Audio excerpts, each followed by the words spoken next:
Z nami je Slavko Avsenik mlajši. Pozdravljeni. Dobar dan. Že več kot desetletje se vozite skoraj vsako poletje v Števarjan. Zakaj? Ne samo zaradi glasbe, mogoče. Priznam, da ne. Predvsem zaradi tega, ker mi je ta kraj tako prirastel k srcu, zaradi prijaznih ljudi. Moram reči, da ste tukaj zelo prijazni, gostoljubni ljudje. Potem dobil sem izjemno izobrazbo glede verjetno najkakovostnejših vin. Ne? In seveda, kar je pa še zelo pomembno, je pa to, da mi je zelo všeč gojenje narodne zavesti in pa slovenske kulture. Se pravi, nivo, na katerem ste vi, je pravzaprav iz vidika naše matične domovine kar zavidanja vreden in zato mi je tukaj prav zelo všeč. Hvala, to ste zelo lepo povedali. Zakaj so tekmovanja potrebna za razvoj glasbe, če sploh so? In kakšno je vaše mnenje recimo glede tega?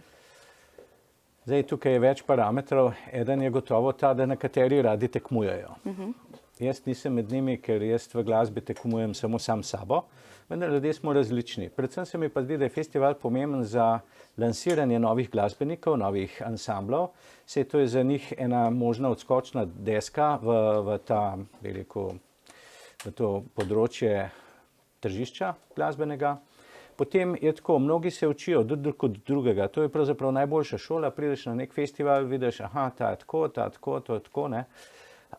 Gotovo pa seveda vsak festival in tukaj tudi Števarjanski festival ni izjema, goji, pravzaprav sogradi, bi rekel, narodno-zabavno kulturo. Narodno-zabavna kultura, kot že sam izraz pove, je zelo pomembna, saj je pravzaprav nasprotje tako imenovane visoke kulture, ne, kot bi rekel, korenine nekega drevesa in kaj je pri drevesu pomembnejše, čeprav oboje je pomembno, ampak te korenine so zelo pomembne in Števarjanski festival ima za sabo že 50 let gojenja tega in praktično piše zgodovino narodno-zabavne glasbe oziroma ljudske kulture skupaj z drugimi festivali. No, pri tem je še posebno pomemben, da se to dogaja v zamejstvu. Katere pesmi, melodije, skladbe vas najbolj prepričajo, da so vam najbolj všeč? Najbolj me prepričajo tiste, ki so najbolj prepričljive. To je pa tako, ne? Kaj pa to je? Moram reči, da najmanj me zanima pri ocenjevanju pravzaprav število not na sekundo in harmonij na kvadratnih centimeter. To, ker mnogi glasbeniki mislijo, da če bojo perfektno odigrali, je to. Ne.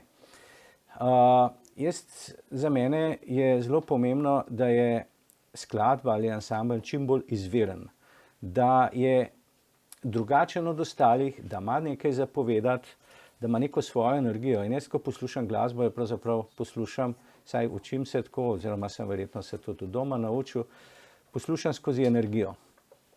Ker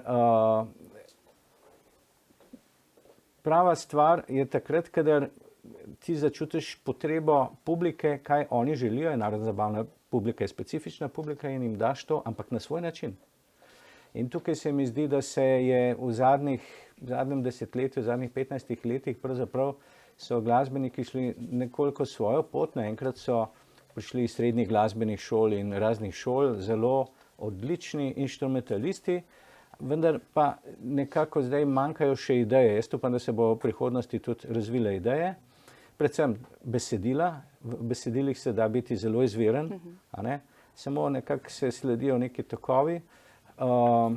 Ekonomska situacija je oklestila ansambla na 3, kjer so možnosti manjše, pa kljub temu, ne, jaz mislim, da se še vedno da najti nekaj novih smeri, čeprav priznam tudi sam kot glasbenik, da je ta naloga pravzaprav najtežja.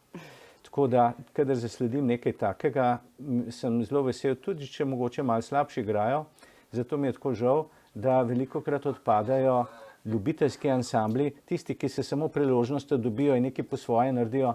Žal so dostikrat kot glasbeniki preslabi, ampak njihove ideje so pa drugačne, so sveže in to mi je zelo dragoceno. Najlepša hvala za ta prijazen klepet. Želim vam lepo nadaljevanje večera. Sedaj pa poglejva si skupaj spot. Hvala lepa.